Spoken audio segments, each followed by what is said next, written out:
The first rule of surviving a lion isn't strength or speed, it's decision-making. What if the most dangerous part of a lion encounter isn't the animal at all, but your own feet taking the wrong step at the wrong time? Why do seasoned guides say the safest thing you can do with a charging cat is the last thing your body wants to do? Stand and hold your ground. And why do lions that stalk antelope ignore an open-top vehicle full of people, yet lock onto a single person walking away? Tonight, we'll pull apart the instincts that save lives from the ones that get people hurt. You're about to hear field-proven rules the experts use, rangers on dawn patrol, biologists tracking prides, walking safari guides leading guests through long grass. We're going to make this simple, specific, and calm. No macho myths, no internet folklore. Just the choices that stack the odds in your favor when you share a landscape with one of the most effective predators on Earth. Let's make it tangible. Think about a warm evening on the edge of a savanna. Tall grass swallowing the light. A low grunt rolls over the flats, then a deeper roar that you feel in your ribs. Somewhere in that dark is a pride with cubs. Somewhere out there is a half-eaten kill a lioness will defend. Somewhere closer than you think is a male that doesn't want to be surprised at 10 paces. In those minutes, what you do next matters more than anything you did all day. Do you speak up or go silent? Do you group together or spread out? Do you walk, back away, or freeze? Tiny decisions, enormous consequences. Here's the shocker most people don't realize. Running is the cue that flips a lion from curious or defensive to chase mode. Turning your back, crouching, or breaking into a sprint can turn an avoidable encounter into a life-and-death sprint you cannot win. Another hard truth: night changes everything. The same track you strolled in daylight becomes a corridor of ambush after sunset, and the risk spikes when confidence outpaces visibility. Panic is the real killer out here. Panic makes noise at the wrong time, separates people who should stay together, and blinds you to the warning signs in front of your eyes. Now, the reassurance. There are clear patterns you can read and reliable protocols you can follow. Lion behavior isn't random. There are tells in the ears, tail, and posture. There are times and places where risk concentrates. There are distances and angles that keep you safe, and actions that escalate risk. Guides rely on these patterns every day, and you will too by the end of this film. You'll hear straight, memorable rules for being on foot, in a vehicle, and in camp after dark. You'll learn how to read the landscape before you bump into a cat at close range, and how to handle a charge if it happens. And if the worst happens, you'll know the first minutes of care that keep a survivable injury survivable. Stay with us as we break down the decisions that matter. Why does moonlight change attack risk in some regions? Why is a closed window in lion country more than a courtesy? It's a lifesaver. What's the difference between a mock rush that stops a few meters short and a committed charge that won't? And how do professionals stand their ground without gambling? How do you move through long grass with a team? And why does a single voice command chain beat a crowd of good intentions? We'll unpack real case files, from infamous historical incidents to modern conflict hotspots, and distill the lessons into a checklist you can carry in your head. If you've ever wondered whether calm beats courage, why most tourists are safe when they follow simple rules, and how to turn a heart-pounding encounter into a story you can tell for the rest of your life, you're in the right place. Take a breath. Slow everything down. Let's learn how to survive encountering a lion, and how to do it in a way that keeps both people and lions alive. Before we get into step-by-step survival, let's set the stakes. African lions are not the sprawling presence they once were. A century ago, they roamed most of the continent. Today, their strongholds are fragments, their numbers a fraction of historic levels, and their survival is tightly bound to how people behave around them. The species is officially considered vulnerable, with a decreasing population trend. That is the backdrop for any discussion about safety. Your choices matter not only for you, but for a species under pressure. Range tells another hard truth. Lions now occupy only a sliver of their former footprint. Fewer lions on the map does not mean fewer encounters. It often means the opposite near parks, rangelands, and villages where people and wildlife share narrow space. As landscapes change and people move more widely through wild areas, contact becomes more likely at the boundaries, road verges, water points, and settlement edges. Why does this matter to someone planning a field season, a walking safari, or a self-drive in a national park? Because understanding where lions persist and how they live there explains when and why risk rises. In landscapes with depleted wild prey or heavy livestock presence, lions can spend more time around people. In areas with thriving prey bases inside protected zones, most human-lion interaction happens along the edges: access roads, water points, and unfenced camps. Three broad forces: habitat conversion, prey loss, and conflict with people. Both shrink populations and concentrate encounters at predictable pinch points. The same dynamics that make conservation harder also tell you where vigilance needs to be highest. Here's the baseline promise for the hour ahead. While lions are formidable, most visitors who follow local rules never experience danger. Formal park regulations exploit something fundamental about how large predators perceive vehicles, as big, non-prey objects, so long as the human outline stays within the vehicle's silhouette. Break that silhouette or step out, and you switch categories in an instant. When rules are ignored, outcomes can turn tragic, fast. Around the continent, safety briefings for visitors and guides often reference a handful of well-known incidents where a single preventable choice led to catastrophe. Those events don't reflect typical risk inside properly conducted safaris. They reflect the cost of breaking simple, well-communicated rules. We will use case files like these throughout the film, not for shock value, but to map decisions to consequences the way professional guides do. Timing is the other silent factor. Lions are most active from dusk through dawn, and in some regions the risk to people historically spiked on the darkest evenings when moonrise comes late. Long-term datasets from East Africa show that early evening darkness, especially in the days just after a full moon, was linked to higher attack rates in certain conflict landscapes. We'll unpack what that means for field schedules later, but a simple takeaway holds everywhere. Night amplifies uncertainty. If your work or travel plan keeps you out after sunset, your margin for error narrows. So why now? Because more people than ever move through lion country. Research teams collaring carnivores, rangers conducting patrols, herders protecting stock, travelers chasing the thrill of a wild sighting. Encounters are inevitable in some landscapes. The goal is not fear, but clarity. There are patterns you can read, places to avoid at certain hours, and behaviors that bring risk down sharply. There are also responsibilities to the law, to your guides, and to the communities and wildlife that share the ground under your boots and tires. Throughout this film, we'll balance two truths. Your safety depends on calm, evidence-based choices in the moment, and the long-term survival of lions depends on people making those same clear choices every day. To stay safe around lions, start by thinking like one. Strip away folklore and focus on how a lion earns its living. That single shift turns a chaotic moment into a set of cues you can read and act on with a clear head. Lions are social cats. A pride is built around related females and their cubs, joined for stretches by one or more adult males in a coalition. Females anchor the pride to a home ground they know intimately. Males defend breeding rights while they hold the territory. Those bonds shape risk. Inside a core area, two triggers drive defensive reactions more than anything else: small cubs hidden in cover, and fresh meat on the ground. If either is present, a lion that would normally slip away may posture, hold its ground, or rush forward to push you off. Coalitions matter. A lone male is formidable. A pair or trio is confident and often bolder about holding space. Night roars, scent marks, and patrolling are signals to rivals, and free intelligence for you. If deep calling rolls back and forth after dark, you're hearing a boundary being drawn. That's your cue to adjust routes, keep camp routines tight, and treat nearby thickets with extra caution at first light. Daily rhythm is the next pillar. Lions rest through the heat and come alive at dusk. Vision, temperature, and prey behavior all tilt in their favor after sunset. A path that felt open at noon becomes a tunnel at twilight. Edges near water, brushy drainage lines, and tall grass around pans are especially active then. If you must pass through in low light, move as a compact unit with one leader calling every move. Hunting strategy explains why your own movement matters so much. Lions win by angle and surprise, not by distance. They're sprinters built for short, violent bursts. Sudden flight from humans flips a predator's chase program. Slow, upright, deliberate withdrawal does the opposite, reading as not prey and giving the cat time to choose avoidance, which it usually prefers. Senses set the playing field at night.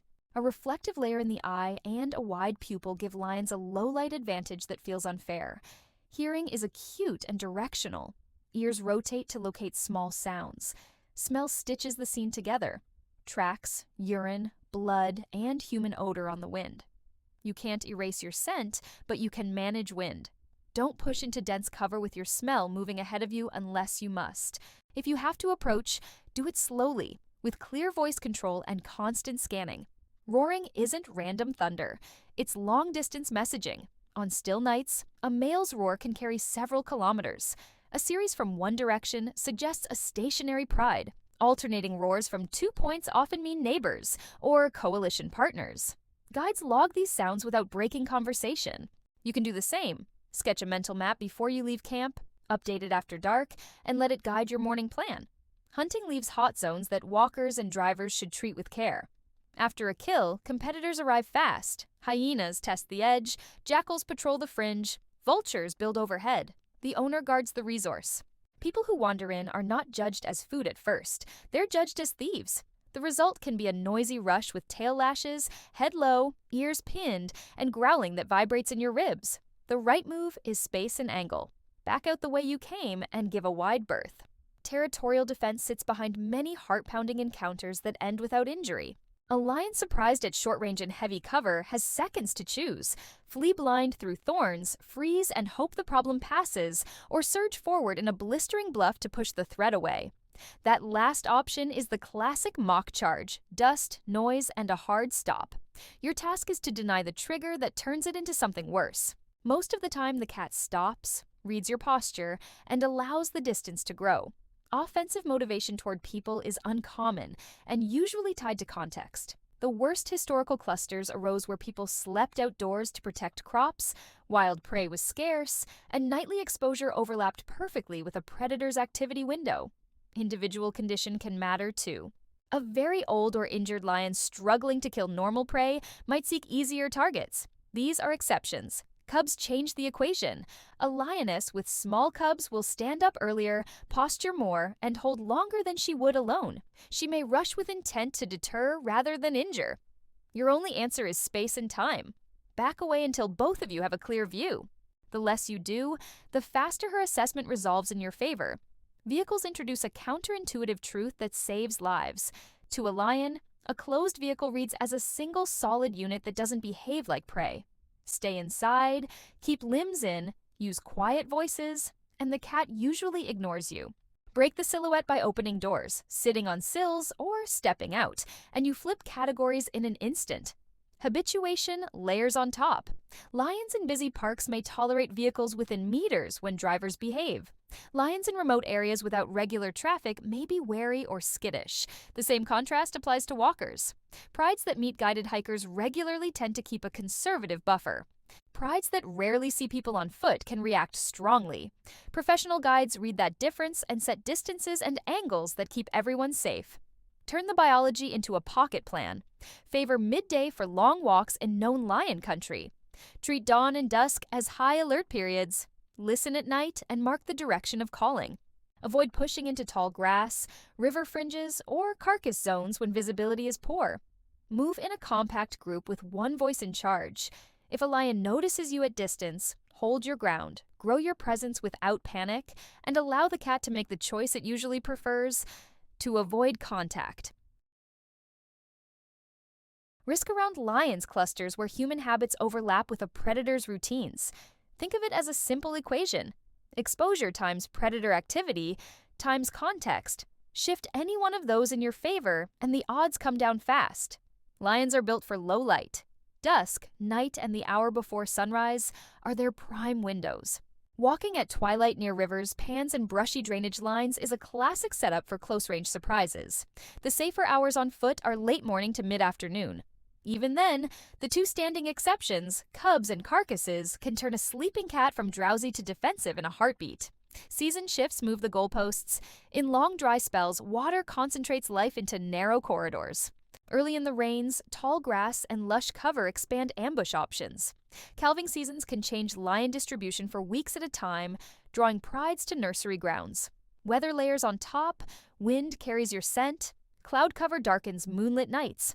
Thermals scatter vulture signals. Geography concentrates risk along edges, where protected areas meet communal grazing, farms, or settlements. Park borders, fence lines, cattle bomas, and footpaths through dense cover all draw traffic. So do choke points, bridges, causeways, culverts, and rocky outcrops. Within reserves, the riskiest walking corridors are river fringes, marsh edges, termite mound-dotted grasslands, and hippo paths that thread through thicket. Human behavior can multiply or cancel risk. The worst historical clusters share a pattern: prolonged nighttime exposure on foot, often where wild prey is scarce and people sleep outdoors to guard crops. Modern equivalents include solo walks at night between unfenced tents, wandering to latrines without a torch, cutting across a reed bed after dinner, or jogging at dawn on park roads. These ordinary choices create the kind of silhouettes a predator investigates. Villages and livestock bring their own pattern. Lions working the edge of rangelands conserve energy and take the easy path. Poorly lit bomas, carcass dumps behind homes, and paths to water where goats and cattle move before first light are magnets. Travelers should avoid cutting through villages at night on foot and give livestock enclosures a generous buffer after dark. On the tourist side, vehicles can change behavior when mismanaged. A lion that ignores a quiet, closed vehicle may react if a line of cars boxes it in. Congested sightings create stressed cats, distracted drivers, people leaning out for a better angle. The solution is simple. Keep your vehicle behind the natural line of movement. Avoid blocking, leave an exit gap. Early warning systems give you time if you know what to listen for. Alarm calls from baboons and vervets often mean a big predator is moving. Francolins and guinea fowl erupting from grass can mark a close pass. Hyenas whooping at night can pull you toward or away from a carcass. Vulture spirals in morning light mean meat on the ground, and often a defensive owner below. A heavy, sweet-sour odor on the breeze is the same message without the birds. Put time and place together, and a pattern emerges. Dusk to 3 hours after sunset. Heightened risk on foot near water, thickets, and road verges. Midnight to pre-dawn. Lions move between feeding and resting sites. Road crossings spike. First light. Tired, well-fed lions look for shade. Tall grass near last night's kill is a classic bump into zone. Late morning to mid-afternoon. Best window for necessary footwork in known lion country. Route design hardwires all of this. Before you leave camp, sketch a plan. Mark high-value habitat for the safe window. Draw red zones to avoid at low light. Add environmental notes: wind direction, cloud, last night's roaring. Assign roles, point, rear guard, and a single voice of command. Set a turnaround time that gets you back before the evening shift begins. Long before you see a cat, the land is talking. Ground sign, smell, sound, bird behavior, and the way terrain funnels movement cut your odds of a close, panicked meeting to a fraction. A lion track is round and compact, with 3 distinct lobes at the back pad and no claw marks on firm soil. The front foot of a big male can spread wider than a hand. Freshness matters more than size. Crisp edges, fine sand still collapsing into the impression, and a darker, damp tone point to recent passage. A straight, purposeful line with long strides is a traveling animal. Meandering tracks with tight circles hint at a rest site or carcass nearby. Lion scat is segmented, dark to gray as it dries, often full of hair and bone shards. Fresh scat draws flies and has a gamey, sweet, sharp smell. Scratch marks in soft soil near bushes. 2 parallel trenches come from a cat raking with its back feet after urinating. A patchwork of these, plus strong urine odor on grass stems, means you're in a frequently used route or boundary zone. Kills announce themselves to anyone willing to read the air. The smell is unmistakable, heavy and sweet with an iron tang that rides the wind.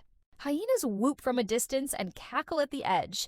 Jackals bark in tight, repetitive bursts. Vultures build spirals over open country. Purposeful drifting birds that begin dropping into a specific spot mark a real carcass. If you catch a strong carrion scent or see vultures angling down, circle wide upwind or adjust your route entirely. The soundscape gives you time. A deep, pulsed roar at night can carry kilometers on still air. Close-range cues are subtler. Low, percussive grunts from a pride settling, a chuffing cough used by lions as contact calls, a sudden, chest-felt growl that means you've pushed too close. Layer in the sentinels. Baboons bark and stare in the direction of a big predator. Vervet monkeys give a distinct, clipped call for ground predators. Not every alarm belongs to a lion, but a cluster from one direction merits a pause and plan change.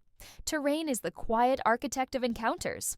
Lions travel the lines of least resistance. Hippo paths through reed beds, game trails along the first line of shade by rivers, the lee side of termite mounds. For walkers, the riskiest places share one trait: blocked sightlines. Thick combretum belts, shoulder-high grass around pans, reed beds, riverine thickets, and inside bends on bush tracks act like curtains. Treat every blind corner like a doorway. Slow, stack your group, and push your awareness forward before your bodies follow. Wind is your invisible map. With wind in your face, you smell first and hear better. With wind at your back, you advertise your approach into cover you can't see. Crosswind is workable if you slow down and bias your scans downwind. When you stop to listen, pivot slowly and let your ears hunt. Light creates trapdoors. Low sun throws long shadows that hide bodies. Glare can blind you on open pans while leaving the thicket edge dark. Keep the sun behind your shoulder when you approach dense edges so your eyes see into shade. Never crest a hill straight over the top.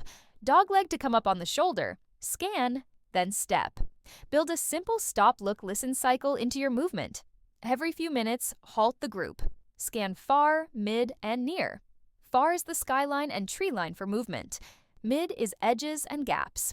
Near is the ground for tracks, fresh dung, feathers, and drag marks. Then listen for irregulars, single footfalls in dry leaves, bone-knocking bone, a low grunt, wings lifting from a carcass. Only then move on. Make the group work for you. Assign a point walker and a rear guard. Keep everyone within easy arm's reach when visibility is poor. One voice runs the show, no crosstalk, no competing instructions. Set a simple vocabulary that cuts through adrenaline. Stack to close up, hold to freeze, eyes to raise binoculars, back to start withdrawal. Practice these in camp so they're second nature when it matters. Tools are force multipliers when used right. Binoculars let you resolve ears, tail flicks, and the glint of an eye in shade without closing distance. A handheld compass or GPS app helps you draw a quick exit line. Headlamps live in pockets, not bags. If dusk catches you, you want light now, not in 5 minutes. Beware false confidence. Vultures can spiral for hours on thermals with no carcass beneath. Jackals will bark at humans as readily as at cats. The solution is corroboration. 2 or more signals pointing the same way. Fresh tracks plus alarm calls, carrion smell plus hyena chatter justify a route change. A single ambiguous cue calls for a pause, a scan, and a cautious advance. Turn this into a pre-walk ritual. Before you leave, note wind, last night's roaring, any hyena choruses, and morning vulture activity. As you go, run the stop, look, listen cycle. Read fresh sign, bias routes to open ground. When alarms spike, stack the group, gain sightlines, reassess. When in doubt, slow down, shrink the distance between people, increase the distance to cover. On foot in lion country, prevention is choreography. Move in a way that gives a lion every chance to avoid you, while giving your team time and space to make good decisions. One person calls stops, starts, pace, and direction. In tense moments, 2 leaders create crossed wires. Move slower than you think you need to. A measured pace keeps breathing quiet and senses sharp. When you approach anything that blocks vision, cut speed again and let awareness go first. If you need to pass a blind corner, stack the group behind the leader, take 2 or 3 silent steps, stop, listen, and only then ease forward. Controlled sound is better than silence. Speak in low, steady tones. Use simple cues in that single command voice. Avoid the staccato whisper shouting people slip into when nervous. Tape or pad anything that can clink. Equipment should serve awareness, not replace it. Binoculars buy distance to search dark pockets. Headlamps ride in pockets. Radios are for coordination with vehicles or camp. The most useful tool is still the stop, look, listen routine. Children belong off the ground or at the center of the unit under an adult's hands. Photographers need a prearranged signal that means lenses down. If guiding researchers or students, rehearse command words and stacking, backing in camp when adrenaline is low. Use the land's geometry to your advantage. Favor open crests. Approach pans and river lines from angles that keep your profile high and your options open. If you must cross a drainage with thick screens on both banks, glass each shadow first, then commit the whole group and move cleanly through. When a lion notices you at moderate distance, stop where you are. Group up without hurry. Stand tall, shoulders square, and face the animal. Speak in a firm, even tone so the cat can anchor you in space. If the lion holds its ground and watches, hold yours and wait. If it angles away, maintain position until it settles, then withdraw. If it advances, grow your presence without frenzy. Arms high, jacket open, one deliberate step forward, then stop. Charges are rare and profoundly stressful. The mock version comes fast, kicks dust, and stops short. Hold your ground. If the rush breaks off a few meters short, remain rooted until the lion reorients. Only then start a slow backward drift as a unit. If contact looks imminent, fight to protect your throat, face, and abdomen. Humility is the final principle. However experienced you are in other wild places, lion country rewards the person who assumes they can miss a cue. That mindset keeps pace slow, eyes up, and plans conservative. When you meet a lion on foot, treat the next minute as a sequence, not a blur. Hold the ground mentally first, then physically, so the animal has time to read you as non-prey. If you see the cat before it sees you, stay still long enough to read wind, cover, and exits. If your scent is blowing into the cat's line, be ready for detection. If the breeze is in your face, begin a slow, quiet withdrawal along your entry line. If the lion has seen you at moderate range, stand tall and hold. Square your shoulders, let your arms come up slowly to increase your outline. The first 30 seconds belong to assessment on both sides.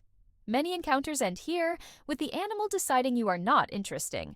If the animal begins a slow approach to investigate, grow your presence without panic. One small step forward, then stop. Keep the wall unbroken. If the cat tries to curve toward a flank, the whole group pivots as a block to keep every chest forward. Surprise at very close range and thick cover demands ruthless simplicity. Stop instantly. Stack tight, stand tall, put any children in the middle without bending your own body. If the cat blasts forward and throws a dust-heavy stop, hold your ground and voice. Wait for the head to turn or the body to step off the line. Then begin backward drift while facing in. Resource defense has its own texture. If carrion smell rides the wind, or if you see a lion with a swollen belly and stained muzzle, assume meat is nearby. Back out the exact way you came, because that corridor is clear by definition. Cubs trigger the strongest defensive response. A lioness with small young gets up sooner, holds longer, and may rush with intent to move you. Increase line of sight while you make space. Wait for a check in movement, then give ground slowly until brush no longer hides her approach. Darkness compresses reaction time. If caught outside at night with a lion close, stay where there is strong light and call for help. If you must move, do so in a tight unit with headlamps up and voices steady, favoring open ground. If the animal advances in short bursts that repeatedly close distance, set a threshold for escalating noise. A second probe tighter than the first is a cue to add a sharp single sound, a clap over your head, a firm stamp, then stillness again. The exit is a controlled retreat. When the lion angles away or relaxes, ears easing upright, tail slowing, begin to back out as a unit. Keep talking in the same low cadence until cover or distance removes ambiguity. Hard don'ts live at the center. Don't run, don't crouch, don't turn your back, don't break the group's line, don't try to climb a tree, don't throw objects unless a committed rush is unfolding at very close range. In lion country, a vehicle is your safest blind. Treat it as one continuous body and stay part of that body at all times. Remain seated, inside, calm, and quiet, with nothing breaking the outline. Positioning begins before you stop. Roll in slowly, angle the nose slightly away from the animal, and leave an exit route. Hold a distance that preserves the lion's options. If you accidentally block a path, 2 meters forward or back can dissolve the tension. If a lion approaches within a few meters, close windows and roof openings and keep doors locked. If the cat sniffs the bodywork or shows interest in attire, it is exploring, not hunting. A smooth idle and a slow roll away at walking pace are enough. Open game viewers change the feeling, but not the rule. Sit deep in the seats, keep limbs inside the rails, and keep voices low. Photographers, keep beanbags and long lenses inside the frame of the vehicle. Sound control is underrated. Loud conversation, music, and door slams change behavior. If a child is restless or frightened, step away from predators. The first signs of agitation, ears flattening, tail lashing, are your cue to give space. Etiquette protects safety and the experience. Arrive, assess, and yield if your presence would crowd. Keep to one side of the track so others can pass. If you stop for more than a few minutes, switch off the engine. Vibration and exhaust are tolerated only up to a point. Self-drive rules work because they're simple. Obey gate times. Night driving is banned because darkness erases buffers. Never bait or call to predators. Never crowd a female with cubs or a lion on a carcass. Drones disturb wildlife and can get you removed or arrested. Occasionally, a lion will treat a vehicle as furniture. The correct response is stillness and patience. Call your guide or the nearest ranger and wait for the animal to move on. The worst incidents with vehicles are almost always human-made. An open window at the wrong moment, a passenger leaning out, a driver stepping down because the animal looked calm. Each one converts the safety of the silhouette into the hazard of a walking figure. If you do need to leave a vehicle at a designated spot, scan first and keep the stop short. The place that looks inviting is often where a predator rests by day. When you pull away from a sighting, let the animal have the last word. If a lion is watching, wait for the head to turn before you move. If it is feeding, pass with a wide berth. If cubs are present, keep your angle open to the mother and don't split the family. Night in lion country is when small habits carry the most weight. Unfenced camps and rural homesteads sit inside living corridors where predators move. After dark, your world shrinks to islands of light and the paths between them. In camps, escorts exist for a reason. After dinner, ask for one and wait. Walk close to the askari's shoulder, carry your own headlamp high, and let your voice announce you. If you hear a low grunt or growl before you step off the deck, pause and call staff rather than trying to interpret shadows. Tents are safer than they look because they are enclosed and familiar to wildlife. Keep zips fully closed, shoes inside, and nothing edible in the fabric room. Store toiletries and snacks in sealed boxes. Keep a small torch where your hand finds it. If you wake to heavy breathing or the sound of a cat passing near the canvas, stay inside, stay quiet, and let it pass. Camp layout adds quiet insurance. The safest tents face open ground, not blind thicket or a busy game path. Kitchens should drain into proper sinks, not onto soil where food smells linger. Refuse needs lidded bins and regular removal. Paths between tents want clear lines and good lighting. If you find yourself out when lions are close, act like a lighthouse, not a sprinter. Step under the brightest fixed light you can reach. Stand tall, speak to the guard or your partner, and wait for help. If a vehicle can pick you up, it is the fastest way to convert a tense moment into a routine transfer. If not, walk as one compact unit along the shortest lit route with lamps up and voices steady. Lodges and picnic sites inside reserves feel civilized, but the same rules hold. Stay on paved or raked paths after dark. Do not wander to the water's edge to watch reflections. Do not cut behind buildings to shorten a walk. If a lion is reported near a block of rooms, stay put indoors until staff says the all clear. Villages that share a boundary with wildlife live with different pressures. Movement after sunset is rarely solo. People carry strong torches, speak as they go, and hug the open side of paths. Children are indoors early. Livestock enclosures are close to houses and built to keep predators out. When stock dies, families move the carcass far from homes and bury it. Herders manage risk by moving at safe hours and avoiding routes through reed beds and dense thicket at first light or dusk. Dawn departures and late returns are the danger windows. Adults walk at the front and back. Young teenagers do not shoulder the pre-dawn shift alone. Travelers who self-cater at campsites carry responsibilities beyond their own circle. Keep food waste sealed and drop it only at approved points. Avoid cleaning fish or meat at open taps. Do not feed scavengers for a close photograph. If you smell carrion or see vulture action within a short walk, alert staff instead of going to look. There are moments when a lion enters a camp. Stay where light is strongest or get inside a building or vehicle in an orderly way. Do not run across dark ground. Do not shout or throw stones to chase the cat. Call staff and let them manage the scene. Most curious cats pass through if people give them nothing to react to. Researchers and field crews live longer with routine. Night logs record where roaring came from. Radios stay charged and on the same channel. First aid gear sits where hands know it by feel.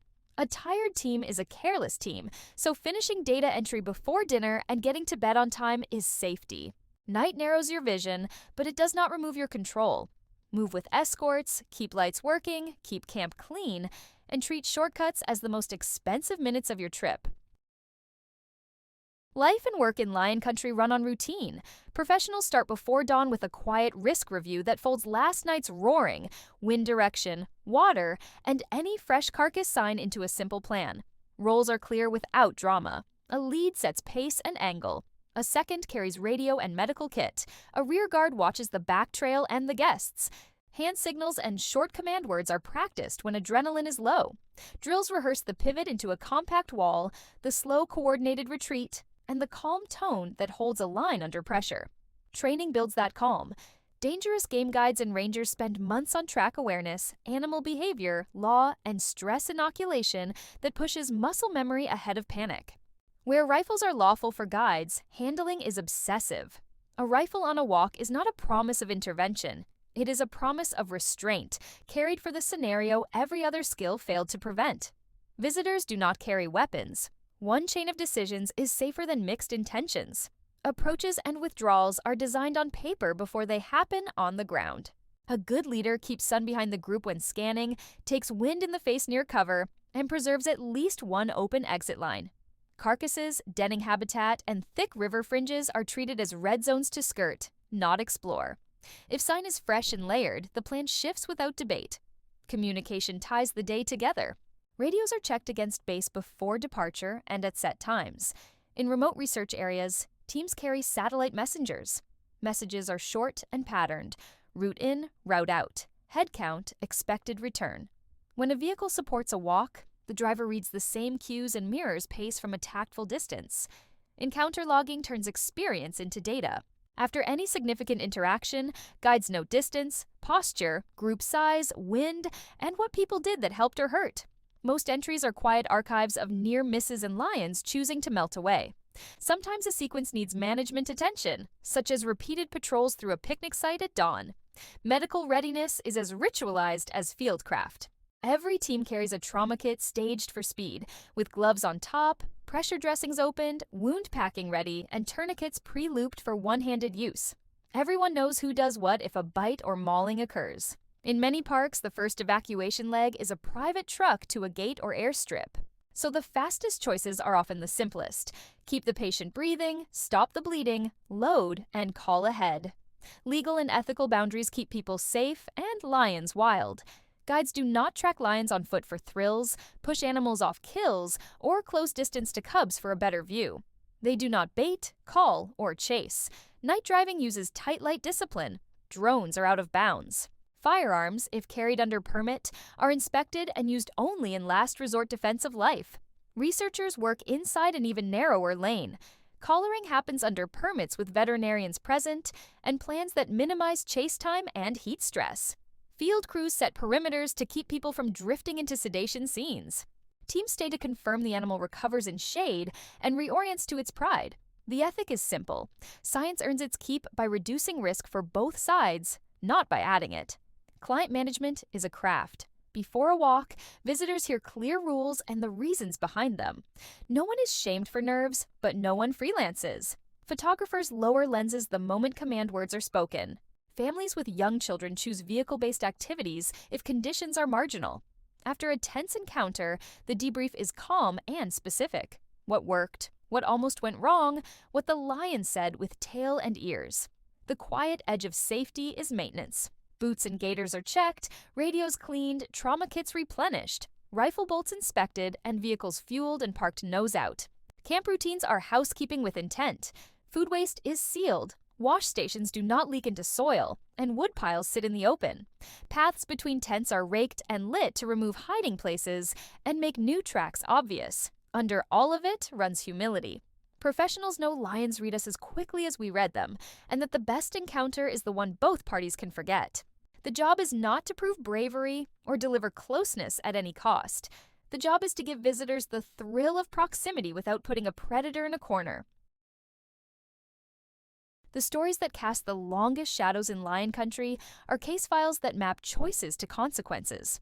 Start with the railway camps beside the Savo River at the end of the 19th century. 2 adult males moved through a landscape transformed by construction. thousands of laborers sleeping in flimsy shelters, carcasses and scraps left in the open, and a new web of paths that stitched wild routes to human ones. Night after night, men slept outdoors to escape heat. Much later, scientists examined the lion's remains and found damaged teeth and jaw infection consistent with pain during normal hunting. Chemical analysis suggested their diet had contained more people than usual, but far fewer than the legend.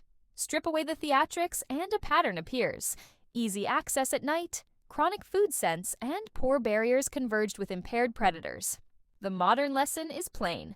Control scent and refuse, harden sleeping spaces, and shorten exposure at night. Shift forward a century and several hundred kilometers south to a belt of farmland and coastal forest where conflict spiked.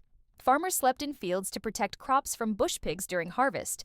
The prey that drew lions, the pigs, moved at night, and people matched that timetable without protection.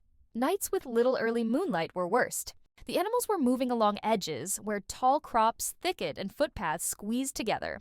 When researchers mapped the incidents, they found clusters near unlit shelters and fields, along footbridges, and beside carcass dumps. Where families built tighter stock enclosures, removed trash, and stopped sleeping in fields, the numbers fell. In a different corner of the continent, a single old male made headlines after a short sequence of killings near a market town. He had a massive frame and a calm, brazen walk through villages at night. He patrolled garbage lines, butcher offcuts, and paths to water. The ending came when hunters and rangers worked together to track and shoot him, and the body later showed worn teeth and a damaged jaw. The ground truth that taught him boldness, food sense at night, open refuse, and repeated human movement along the same routes in darkness. Protected areas deliver their own cautions. In some reserves, a string of night attacks on fishermen and bushmeat poachers reflected the brutal arithmetic of risk. Small camps sat beside river channels. Illegal snares hung in the bush. Men moved at dusk and dawn carrying meat. Lions lived in that corridor because everything they hunted needed to drink. To a cat shaped by efficiency, the sights, scents, and sounds of those activities broadcast opportunity. Law enforcement pressure, legal alternatives for protein, and better lighting and patrol routines changed that ledger. Tourist incidents are rarer than the public imagines when rules are followed, but the few that make headlines are instructive. An open window near a predator, a body leaning outside a frame, or a step out of a vehicle converts a safe outline into a walking figure. The fix is not complicated. Stay inside, stay seated, keep windows closed when predators approach. Walking safaris have their own file of hard lessons. A tight, compact group behind a calm leader can stand a mock rush and walk away. A loose column of excited people with cameras in hand can fracture under the same pressure. One famous near miss involved a pride at a hidden carcass in shoulder-high grass. The guests never saw the kill until a lioness rocketed forward and braked in a cloud of dust 3 strides away. The guide's voice did not change. The group closed ranks. No one turned. The animal checked, circled once with tail lashing, and settled. The debrief afterward was the real work. A mist carrion scent on the wind. A lazy approach to a blind corner, all identified and fixed by changing the next day's route and habits. Night inside unfenced camps teaches the most humbling stories. People step away from a fire to make a call. Someone wanders to a water's edge to see stars. A pair cuts through a hedge for a shorter walk. Staff who have seen the aftermath tend to be blunt. Stay in light, use an escort, wait for a vehicle, keep tents zipped.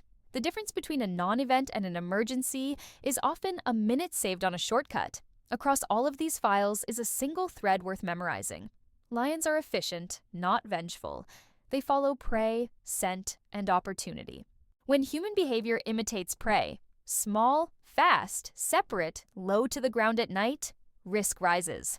When human behavior imitates something large and uninteresting, together, upright, visible, and predictable, risk falls. The fixes are not heroic. They are small, repeatable choices that remove the easy mistakes predators have evolved to exploit. If a lion makes contact, the first decision is not medical. It is tactical. Make the scene safe. Do not chase the cat. Do not create a second casualty. Get everyone together, get eyes out, and confirm the animal has moved off. Only when the risk has passed should hands go to the patient. Start with airway and breathing. If the person can talk, the airway is open. If breathing is labored or noisy, clear visible debris with 2 fingers. Keep the head in line with the spine. A soft jacket under the shoulders can open the airway without cranking the neck. A sucking chest wound can pull air through skin. Seal it with the cleanest plastic you have and tape or press the edges, leaving a small corner unsealed so air can escape. Control massive bleeding next. Big cat bites and rakes tear deep. Put clean cloth or a pressure dressing directly on the source and press hard with 2 hands for several minutes without peeking. If blood soaks through, add material on top and keep pressure. For deep limb wounds that will not slow, pack sterile gauze or the cleanest cloth you have into the cavity firmly. A tourniquet is a last resort for life-threatening limb bleeding that does not respond to strong pressure in packing. Place it a hand's width above the wound, tighten until bleeding stops, and note the time. Do not loosen it in the field. Protect the head, neck, and trunk. If the person was thrown or tumbled, guard the spine by keeping the body in one line. Roll only if you must, and then with several people moving as one. Heavy bleeding from the scalp can look worse than it is. Pressure still works. If the face and neck are involved, guard the airway and be ready to roll the person onto their side if vomiting begins. Think about the chest and belly. Claws and teeth can puncture lungs and tear the abdominal wall. Pain with each breath, fast, shallow breaths, or bluish lips point to trouble. A rigid, tender belly points to internal injury. You cannot fix these in the field. Keep the person warm and still. Control external bleeding and move now toward care. Do not give food or drink. Clean wounds that are not gushing when you have time and water. A long rinse with safe water is better than a quick dab. Do not scrub. Do not close bites in the field. Cover with a clean dressing. All big cat bites need urgent clinical care. Infections from mixed mouth bacteria and environmental dirt are common. Treat shock while you manage everything else. Lay the person flat unless breathing is easier sitting up. If there is no chest or pelvic injury, you can raise the legs a little. Keep the patient warm, even in hot weather. Speak calmly and keep contact.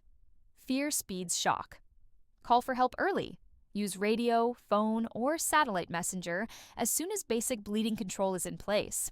Give the exact location, number of injured, obvious injuries, and your plan. Choose a rally point for vehicles that is clear of tall grass. Put someone at the track to guide responders. Move smart. The first leg of many evacuations is a private vehicle to a gate or airstrip. Before lifting, reassess bleeding control, airway, and pain. Load the patient in a position they can tolerate. Drive as smooth as you can. Call ahead to the next link, so care can start the moment you arrive.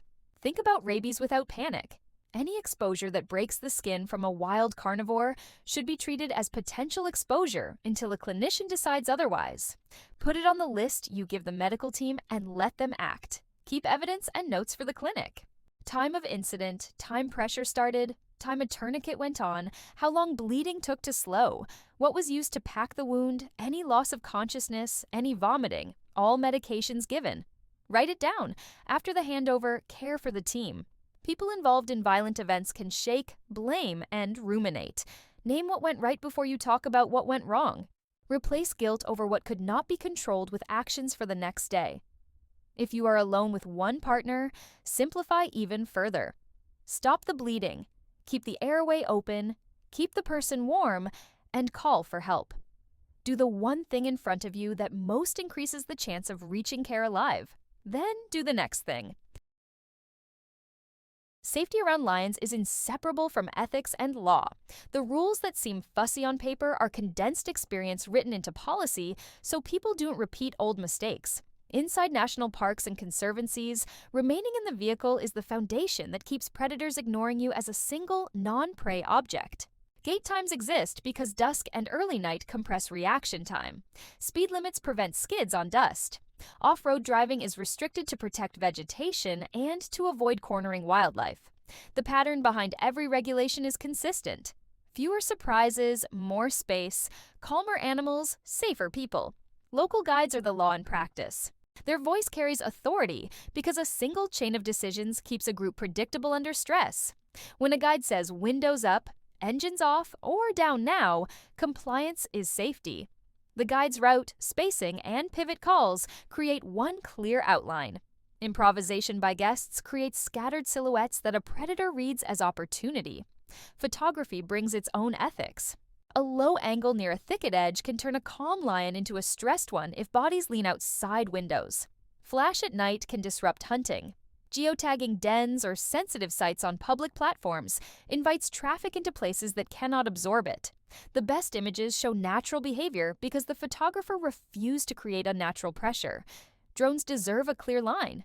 In most protected areas, they are banned because they disturb wildlife, harass birds, and erode the quiet that makes wild places valuable. Even where private land allows them, aerial noise can alert predators and prey, disrupt rests, or interfere with a hunt. Weapons and deterrents are a legal and ethical tightrope. Visitors should not carry firearms. The safest party is the one with a single, trained decision-maker. Sprays and personal deterrents are often illegal or heavily regulated and can escalate a close encounter if used poorly. Professionals carry what the law allows, but they also carry the burden of restraint. A shot fired in panic can wound a protected animal and trigger cascading consequences. Around communities, ethics means coexistence, not heroics. Predators follow energy. Villages that reduce easy calories remove invitations. Predator-proof bomas protect stock at night. Carcass disposal away from homes removes lures. Strong torches, group travel after dark, and avoiding reed beds cut exposure. When conflict occurs, legal reporting channels matter. Retaliatory poison or wire snares do not punish a single animal. They hollow out an ecosystem.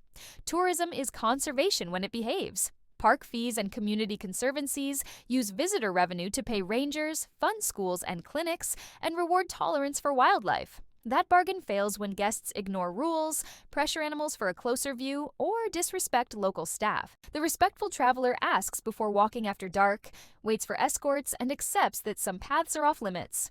Research operates under the narrowest ethical lane of all. Collaring and sampling happen with permits, oversight, and protocols that minimize chase time and heat stress. Teams plan so a sedated lion wakes in shade and rejoins its pride with minimal disruption. Data are stored and shared in ways that don't expose dens or sensitive corridors to casual traffic. Science earns its keep by reducing risk for both sides, never by adding drama for the sake of a result. Legality across countries differs in detail, but certain foundations repeat. Do not feed wildlife. Do not harass predators. Do not step out of vehicles except where signs and staff say it is allowed. Do not collect trophies or parts. Do not drive at night inside reserves. Declare firearms at gates. Keep permits on hand and respect ranger checkpoints. If an incident occurs, report early and truthfully. The conservation reality is blunt. Lions as a species are under pressure from habitat loss, prey depletion, and conflict. Every calm encounter that ends with an animal indifferent to people is a small victory for the idea that coexistence works. Every shortcut that teaches a lion that humans bring food, chase, or danger buys trouble for the next family, the next guide, and the next pride. Ethics and law are not abstract add-ons to survival advice. They are the way survival scales from one careful person to thousands of visitors and residents living and working in the same places. When you follow the rules and defer to the people who read this ground for a living, you make your own day safer. You also help keep a predator wild enough to ignore you tomorrow. A lifetime's worth of lion safety boils down to a small set of habits you can run in your head until they become automatic. Start before the trip, not on a track at dusk. Choose operators that use trained guides for any time on foot. Pack for clarity. A simple trauma kit staged for pressure and packing, a headlamp that lives in your pocket, radios, or a satellite messenger where coverage is poor, and clothing that lets you move quietly. Learn the park's regulations and gate times, and decide now that you will treat them as the framework of the journey. When you arrive, build the day around light. The safest hours for groundwork are late morning through mid-afternoon. Dawn and dusk are when a big cat's advantages stack, so you switch from bold exploration to disciplined movement. On foot, you travel as one compact unit with a single voice. Speed stays lower than habit wants, not to be cautious for its own sake, but to keep senses ahead of feet. Every few minutes, you pause to scan far and near, listen for alarms and hyena chatter, and smell for carrion. Your route favors open ground, crests, and hardpan, rather than the soft green edges where rivers, reed beds, and tall crops squeeze visibility into narrow lanes. Vehicles are your safest blinds, but only if you remain part of their outline. Stay seated, quiet, and inside, with nothing breaking the frame. Roll in slowly. Hold a distance that preserves a lion's options, and leave yourself an exit you can take without drama. Windows and roof openings close when a cat is near. When a guide raises a hand or says down, you move now. The goal is an animal indifferent to your presence. Camps, lodges, and villages turn risk into routine after dark. Escorts exist for a reason. You wait for one, walk in pairs or groups, keep your headlamp high, and let your voice announce you at corners. Tents stay zipped, with shoes inside and food stored elsewhere. You do not cut across hedges to save a minute, stroll to water to watch stars, or wander to the edge of light. If a grunt or growl reaches you in the night, you stop where light is strong and call staff. On foot, a lion that notices you forces decisions, but the decisions are simple. You stop, you group. You stand tall, square your shoulders, and keep your voice low and even. You do not crouch, turn away, or back off in a trickle that leaves someone alone. If the cat watches, you hold. If it angles off, you let it go and then withdraw. If it advances to test you, you grow your outline without frenzy and sell one message. Seen you, not running, not a thief. Should a dust-heavy rush come, you hold the ground under your boots. When space opens again, you back out as one unit with faces front. First aid lives close behind fieldcraft. You make the scene safe before you touch the patient. Airway and bleeding come first, with pressure, packing, and calm that lasts longer than your nerves want. You keep the person warm, you call for help early with precise location, and you let clinicians decide antibiotics, tetanus, and rabies steps. Ethics and law are how safety scales beyond your group. You accept that drones are out of bounds, that night driving inside reserves is restricted, that baiting and calling predators is harassment, and that stepping out of a car away from designated points turns a calm scene into a risk. You keep camps clean, dispose of waste properly, and do not feed scavengers. If conflict happens near communities, you listen to the people who live there. The checklist you carry in your head is short. Build days around light. Let wind and sightlines choose your routes. Move as one on foot with one steady voice. Stay inside the vehicle silhouette. Use escorts after dark and keep to islands of light. Never run, never crouch, never fragment the group. Give lions space around cubs and meat. Make the scene safe before first aid. Follow the rules and the people who enforce them. These are not tricks to cheat a dangerous place. They are the habits that turn a dangerous place into a shared one, where your stories end with calm rather than luck, and where lions remain wild enough to ignore you tomorrow. The goal was never fear. It was clarity. By now you have a simple way to move through lion country with a calm head. Build your days around light. Let wind and sightlines choose your routes. Keep people together with one steady voice. Stay part of the vehicle silhouette. Use escorts after dark. Give space around cubs and meat. Make the scene safe before first aid.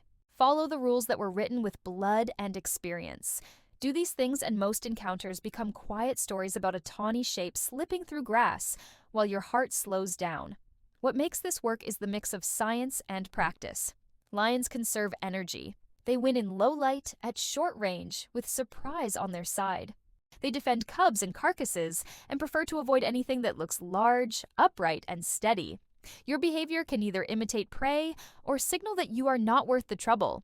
That is why running fails, and holding your ground works far more often than nerves will admit. That is why a closed window is not a courtesy, but a safety barrier. That is why a compact group on foot is safer than scattered silhouettes. Respect is the thread that ties every choice together.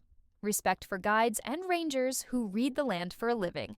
Respect for local families who share boundaries with wildlife and have refined night habits that keep people and stock safe. Respect for the law that keeps vehicles on roads, drones on the ground, and tourists inside a clear code of conduct. Respect for the animal itself, whose future depends on us leaving as little mark as possible. If you do this well, you carry home more than photos. You carry a way of thinking that applies far beyond lions. Slow the body, widen awareness. Choose the move that gives time back to both sides. A good day in lion country looks uneventful because hundreds of tiny decisions kept it that way. The quiet outcome is the point. If this helped, help us back.